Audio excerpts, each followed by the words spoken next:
In an age when discussions about diversity and inclusion in leadership are becoming more prominent, it's essential to recognize that history has long provided extraordinary examples of powerful, fearless female leaders who shattered expectations. Long before the modern world acknowledged the importance of female representation, Africa stood as a bastion of diverse leadership, nurturing remarkable women who led with strength, wisdom, and strategic acumen. Among these legendary figures, one name echoes through the centuries. Imagine a queen, fierce and unyielding, standing at the head of her warriors, her presence alone commanding both fear and admiration. A queen who did not merely rule from the safety of her palace but led her people into battle against one of the most formidable empires the world has ever known. She was more than a sovereign. She was a symbol of defiance, a beacon of resilience in the face of overwhelming odds. This is the story of Amanirenas, the warrior queen of Kush. The truth about Africa from Africans. Amanirenas, one of the most formidable rulers of the ancient Kingdom of Kush, reigned from approximately 40 BCE to 10 BCE. Her rule marked a pivotal moment in the history of Kush, a civilization that thrived along the Nile River in what is now modern-day Sudan. Known for its towering pyramids, rich cultural heritage, and fierce warriors, Kush was a beacon of African power and sophistication. To fully appreciate Amanirenas' significance, it is essential to delve into the context of the Kingdom of Kush and the challenges she faced. Kush was a civilization with a history stretching back over a millennium, deeply intertwined with its northern neighbor, Egypt. The two kingdoms shared culture, religion, and political ties, with Kush even ruling Egypt during the 25th dynasty. That's about 747 to 656 BCE. By the time of Amanirenas' reign, Kush had established herself as a powerful and independent nation-state, renowned for its gold mines, iron production, and thriving trade networks. Its capital, Meroe, was a bustling metropolis and a center of innovation, where indigenous writing systems, arts, and architecture flourished. Kush was also unique in its tradition of powerful female rulers. The queens of Kush, known as Kandakes or Candaces, were not mere figureheads but active leaders who commanded armies, negotiated treaties, and governed with authority. Amanirenas was no exception. She ascended to power alongside her husband, King Teritekas, during a time of great uncertainty.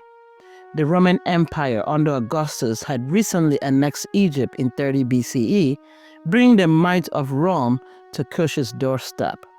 The Romans, confident in their military superiority, viewed Kush as a potential target for expansion, seeking to exploit its resources and secure their southern frontier.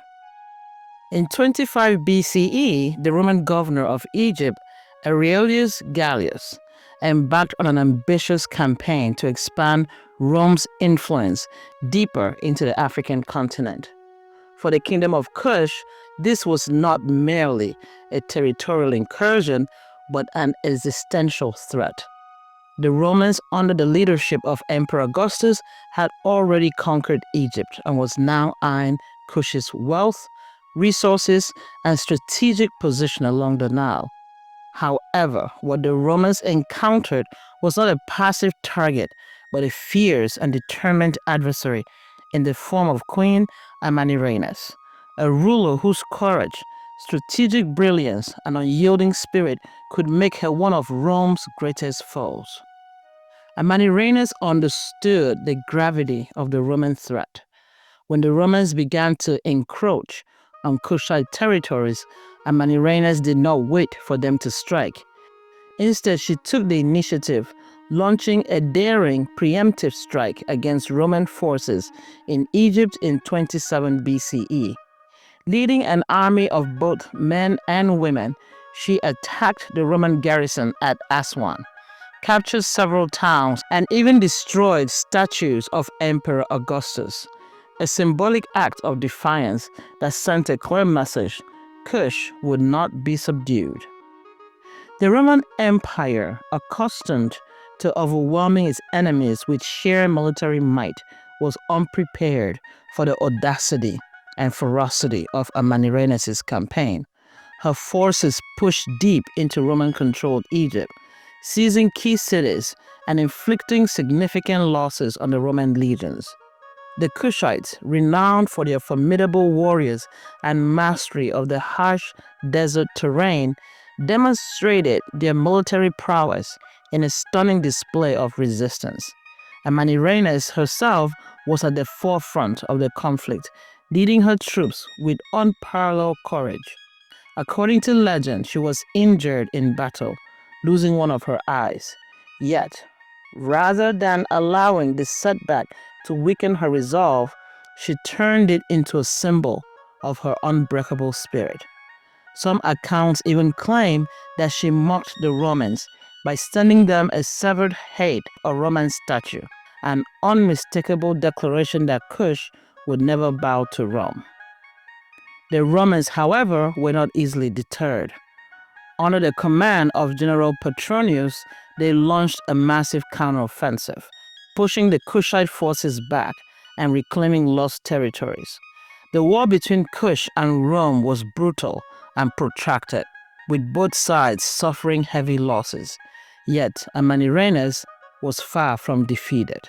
She regrouped her forces and employed guerrilla warfare tactics, leveraging her deep understanding of the desert landscape to outmaneuver and harass the Roman legions. The conflict dragged on for years, with neither side willing to back down. The Romans, unaccustomed to such sustained resistance from a female leader, were both frustrated and impressed by Amanirenas' tenacity. After years of relentless conflict and fierce resistance, the war between the Kingdom of Kush and the Roman Empire reached its climax around 21 BCE. The outcome was nothing short of extraordinary. A peace treaty that not only secured Kush's independence but also marked a rare and humbling moment for Rome. Under the leadership of Queen Amanirenas, the Kushites had achieved what few nations could claim. They had forced the Roman Empire, one of history's most formidable superpowers, to reconsider its expansionist ambitions and negotiate on terms that heavily favored Kush. This was not merely a military victory, it was a triumph of resilience, leadership, and strategic brilliance, cementing Amanirenas' legacy as one of the most extraordinary figures in African history. The terms of the treaty was astonishing, especially considering the disparity in power between the two nations. Rome, which had expected an easy conquest, agreed to withdraw its forces from Kushite territory, abandon its claims to the disputed regions, and exempt Kush from paying tribute. These concessions were a clear acknowledgement of Amanirenas' success in defending her kingdom's sovereignty. For Rome, an empire accustomed to dictating terms to its adversaries, this was a rare and humbling moment. For Kush, it was a validation of its strength and a testament to the indomitable spirit of his people. The significance of Amanirenas' victory cannot be overstated. At a time when Rome was expanding its empire across 3 continents, she had managed to halt its advance and secure a future for her people on her own terms. It can even be said that the war between Rome and Kush may be the reason why Rome did not expand further into the continent of Africa. Amanirenas embodied the strength and resilience of the Kingdom of Kush, proving that courage, ingenuity, and determination could overcome even the most daunting challenges. Today, Amanirenas is celebrated as a symbol of African pride and empowerment. Her story is a reminder of the enduring power of leadership and the importance of defending one's sovereignty. The Kingdom of Kush, though often overshadowed by its more famous neighbor, Egypt, was a civilization of immense cultural and historical significance. Amanirenas, as one of its greatest rulers, played a crucial role in preserving its legacy and ensuring its place in the annals of history. Her triumph over Rome stands as a testament to the strength of the human spirit and the ability of visionary leaders to shape the course of history. Amanirenas' legacy continues to inspire, reminding us that even in the face of overwhelming odds, resilience and determination can prevail. While Amanirenas is best known for her military achievements, her contributions to the cultural and spiritual life of Kush were equally significant.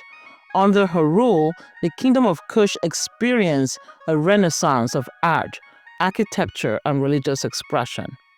Amanirenas oversaw the construction of temples and monuments that celebrated Kushite heritage and reinforced the kingdom's identity as a powerful and independent civilization. These structures were not merely symbols of wealth and power, but also served as centers of learning, worship, and community life. The temples, adorned with intricate carvings and inscriptions, reflected the sophistication of Kushite artistry and the deep spiritual connection between the people and their gods. Amanirenas' patronage of the art was a deliberate effort to strengthen the cultural fabric of her kingdom. In a time of external threats and internal challenges, she understood the importance of fostering a sense of unity and pride among her people. By investing in cultural projects, she ensured that Kushite traditions and values would endure for generations.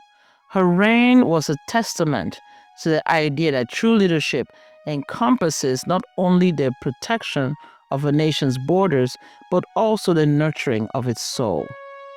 Amanirenas' legacy is not confined to the ancient world.